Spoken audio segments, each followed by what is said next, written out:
Hello everybody, welcome back to our channel. Today I'm very excited because we are learning how to make apple pies from my Nan, who's from Newfoundland. She's here visiting us and she is a magnificent baker, and so she's going to teach us how to make apple pie.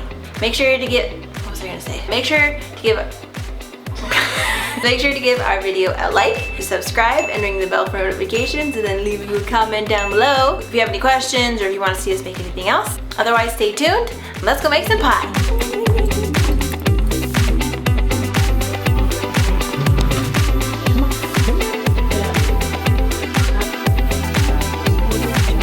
We're Nan. This is my Nan. I love her and she's great at making food. So she's gonna teach us how to make apple pies today. Okay. All right? Yeah, we're gonna try. It's gonna happen. One way or another, we're gonna have a pie. Oh yes, we're gonna have one. And when she makes pies, she never makes just one pie. When I worked in the bakery, fruit pies, apple pies, shells for lemon and coconut cream, probably 70 a night on my shift. Oh my, wow. Glad somebody else was paying for it. Yeah. So yeah, if you want to learn how to make apple pies, follow along.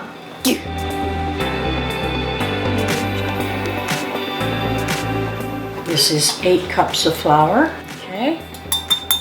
And he wants 1 cup of sugar. 2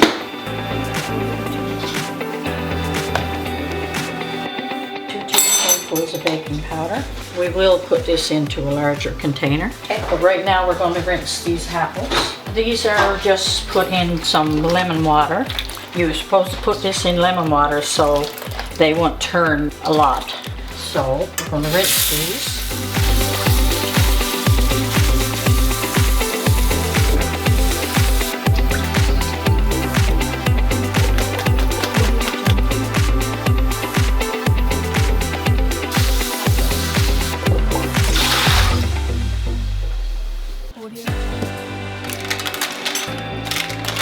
I'm going to take half of this and half of that shortening and blend it in here, and according to the texture I may add another quarter or all of it, it all depends.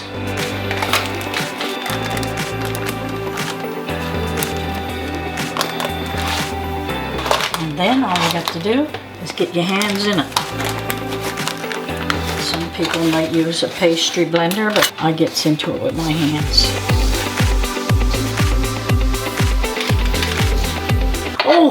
Oh yes. No, we were supposed to do another step before this. The apples.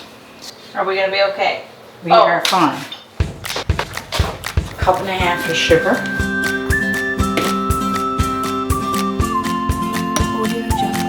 And lemon juice. 1/2 cup of lemon juice. This is for the purpose of the thickening.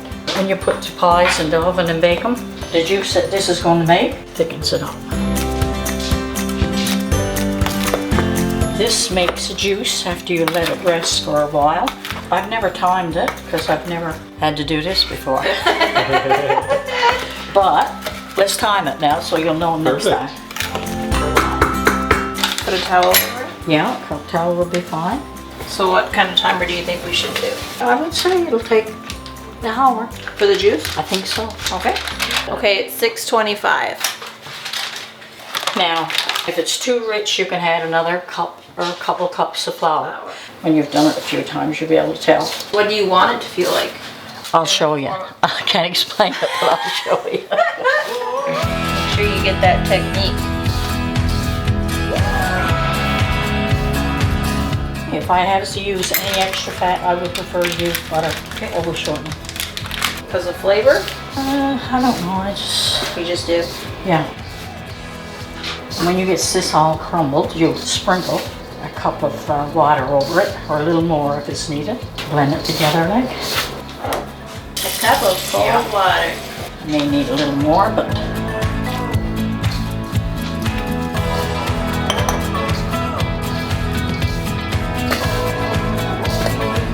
yeah, a little bit more, Melissa.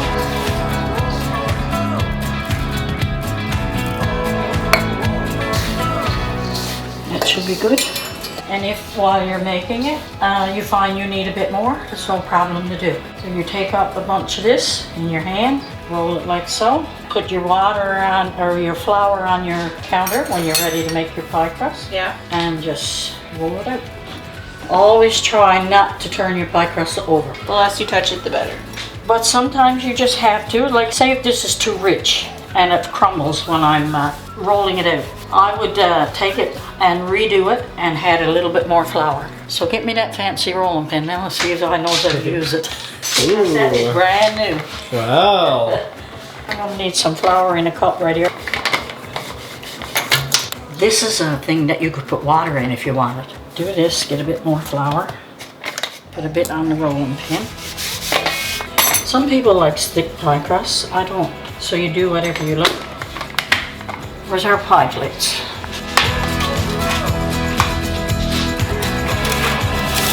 This is handling pretty good.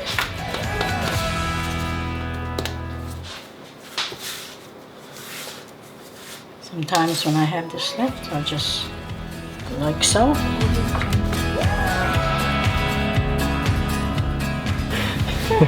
You're a pro. My debut. That's right.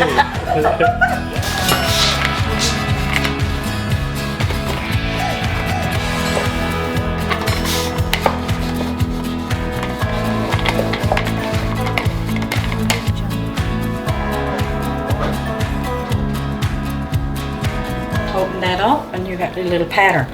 Now if you were doing berries, you wouldn't make that many cuts. Oh. You just make a little tiny one here and put fork holes through the rest. That way the fruit don't get bubble out in your oven. How long did you work at a bakery? Oh, I have worked at a bakery since the children were small. And I worked at the Herving when Gay had the bakery for a year. And I had my own bake shop for a year. I used to do everything in that, bread and cookies. And, So what that really means is listen to her, because she knows what she's doing. well, You do. I'm sure there's people can do it better, but this is my way.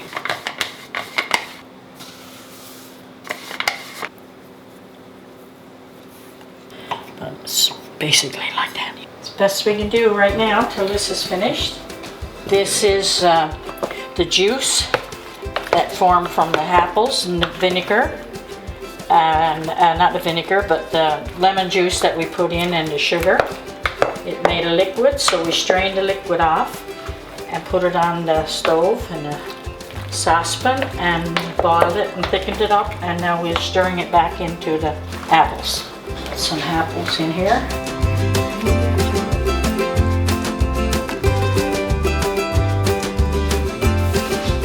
Melissa, do you want to shake a bit of cinnamon over that? Do you want cinnamon on it? Bit of butter.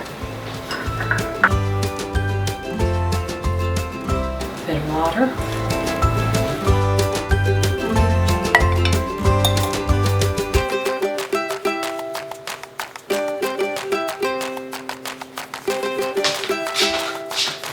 And you can fancy this up a little bit by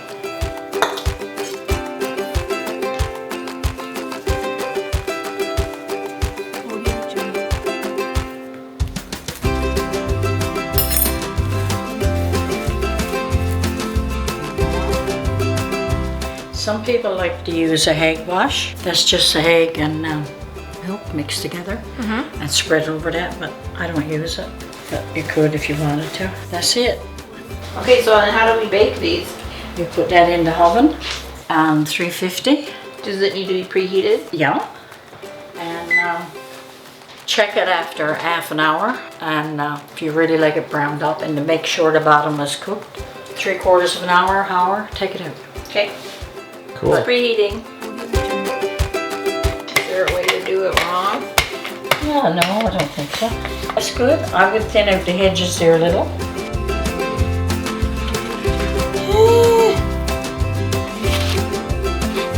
You can spread it out even more and it comes up around the sides of it.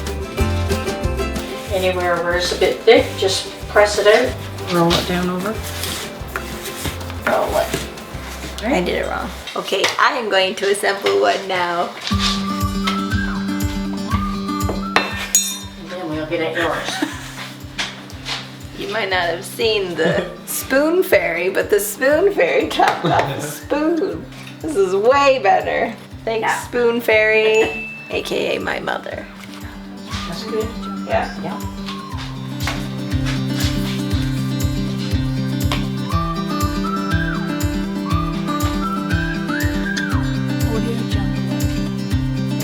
Now, Melissa, you want it for your hedges. Pretty inch.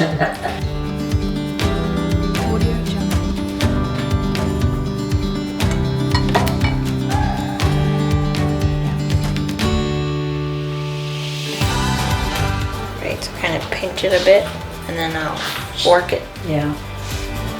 Already a master you are. I'm making pie.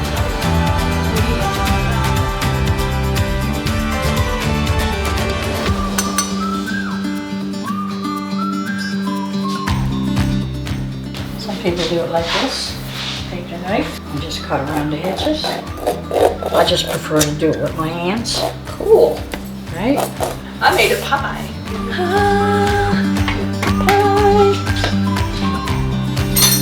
Nice.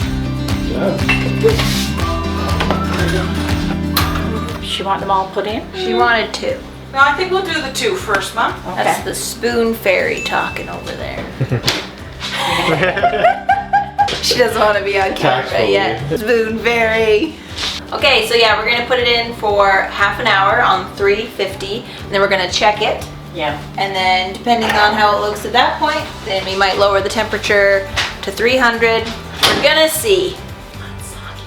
The spoon fairy said because you don't want soggy bottoms.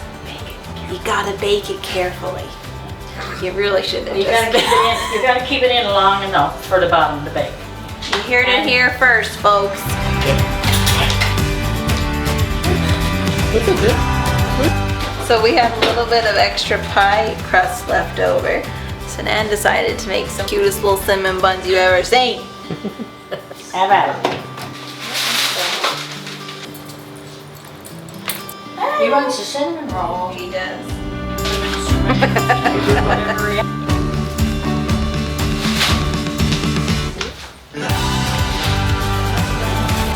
The finished product. Good with ice cream on it. Mmm. Okay, well thanks for watching our video. We hope you enjoyed it. I definitely enjoyed spending time with my Nan, making some pie. Thank you for teaching us everything. It was really fun. Good. When she comes back on another trip, maybe we'll learn how to make some fudge. Good. Bye. Bye. Oh, that's sweet. That'll make a good. Bye.